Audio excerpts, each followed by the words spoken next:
आपल्यासोबत बोलण्यासाठी विश्वजित कदम जे आहेत सर, उद्या पत्रकार परिषद होते केंद्रीय निवडणूक आयोगाची।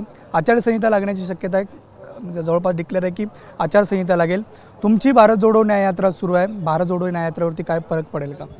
नाही, आदरणीय राहुलजी गांधींची भारत जोडो न्याय यात्रा ही भारत जोडो यात्राचा हा दुसरा महत्त्वपूर्ण टप्पा आहे आणि आसामच्या त्या राज्यांपासून सुरुवात केलेली आणि येणाऱ्या 17 तारखेला त्याचा समारोप हा महाराष्ट्राच्या मुंबई येथील पवित्र भूमीमध्ये होतो आहे। आणि उद्या आचारसंहिता कदाचित लागू शकते। पत्रकार परिषद जाहीर केली म्हणजे पत्रकार परिषद आणि त्याच्यात आचारसंहितेचं एकंदरीत निवडणुकीचं शेड्यूल डिक्लेअर केलं की आचारसंहिता त्या क्षणापासून लागू होते। हे स्वाभाविकच होतं, कारण मार्चमध्ये आचारसंहिता लागेल हे बऱ्यापैकी सगळ्यांना ज्ञात होतं आणि म्हणून उद्या आचारसंहिता लागते किंवा लागेल याचं काही आश्चर्य वाटत नाही। परंतु योगायोगाने की 17 तारखेला इंडिया अलायन्सची मोठी बैठक मुंबई इथं शिवाजी पार्कला होणार आहे, मोठा मेळावा होणार आहे। काय तुम्ही अजूनही पालकत्वाची वाट पाहताय? 95,000पेक्षा अधिकच्या कुटुंबाचे आयुष्य आनंदाने भरले आहे। आजच कॉल करा आणि मिळवा फर्टिलिटी ट्रीटमेंटवर सूट आणि सर्वांना द्या आनंदाची बातमी। आणि म्हणून बरोबर 16 तारखेला आचारसंहिता लागते याचं काय आम्हाला आश्चर्य नाही। आश्चर्य वाटतं जाणीवपूर्वक ही आचारसंहिता लावण्यात आलेली आहे असं वाटतंय का? नाही, आता निवडणूक आयोगाचे काय शेड्यूल आहेत काय आहेत ह्याच्यात मी खोलवर बोलणार नाही, कारण मला त्याची फारशी माहिती नाहीत।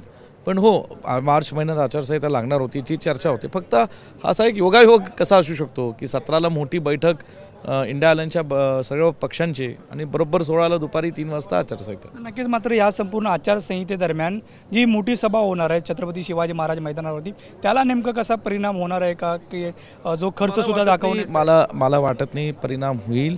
त्याच्या बाबतीतले सर्व राजकीय पक्ष ज्या ह्या मेळाव्यात सहभागी होतील त्याची काय कायदेशीर काळजी घ्यायची असेल ते काळजी घेतल्या जातील।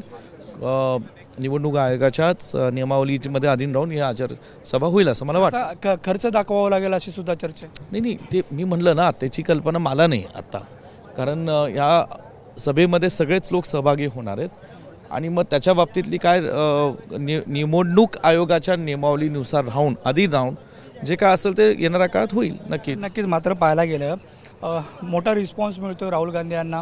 महाराष्ट्रातसुद्धा नंदुरबारपासून आज ठाण्यात संध्याकाळपर्यंत पोहोचेल। एक दिवसच शिल्लक होता, मोठा प्रतिसाद मिळतोय। तुम्ही म्हटल्याप्रमाणे जाणीवपूर्वक केले जात आहे का, षडयंत्र केलं जात आहे का?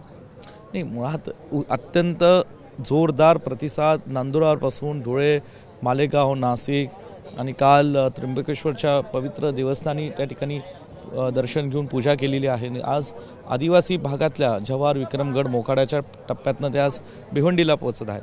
प्रचंड मोठा उत्साह लोकांचा राहुलजींबाबतीत एक आकर्षण आहे आणि देशात जे काय घडलं चालू आहे त्या परिस्थितीला त्रस्त होऊन आज लोक मोठ्या संख्येने राहुलजींना भेटायला येतात।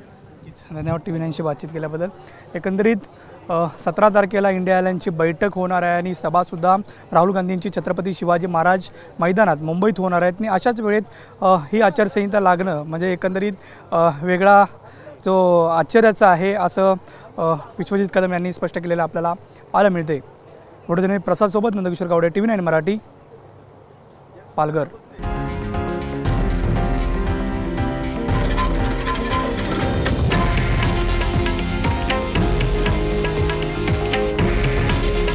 हे आहे देशातील नंबर 1 न्यूज नेटवर्क आणि आपण पाहत आहात TV9 मराठी।